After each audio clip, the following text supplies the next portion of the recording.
Saudara Kejaksaan Negeri Bener Meriah melakukan penahanan terhadap 2 tersangka atas kasus dugaan korupsi proyek peningkatan jalan di Kecamatan Syah Utama, Kabupaten Bener Meriah. Kerugian negara yang timbul akibat kegiatan tersebut ditaksir Rp250 juta.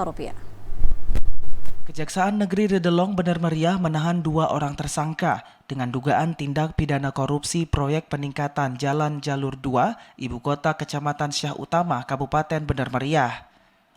Proyek tersebut merupakan anggaran dana otonomi khusus Aceh tahun anggaran 2018 sebesar 1,5 miliar lebih yang dianggarkan di Dinas Pekerjaan Umum dan Penataan Ruang Aceh, Unit Pelaksana Teknis Dinas Wilayah 3. Kepala Kejaksaan Negeri Bener Meriah Agus Suroto mengatakan penetapan tersangka oleh penyidik Kejaksaan telah memenuhi alat bukti, yakni proyek bersumber anggaran dari Dana Otonomi Khusus Daerah atau DOKA tahun anggaran 2018 sebesar 1,5 miliar rupiah lebih yang dikerjakan tidak sesuai spesifikasi, sehingga menimbulkan kerugian keuangan negara mencapai 250 juta rupiah.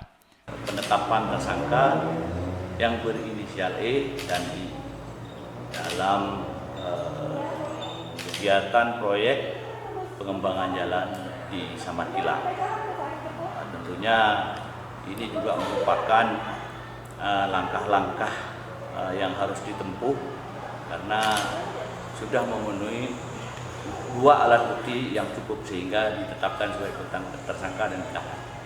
Atas dugaan perbuatan melawan hukum tersebut, penyidik menjerat kedua tersangka dengan Undang-Undang tentang Pemberantasan Tindak Pidana Korupsi dan terancam kurungan 20 tahun penjara.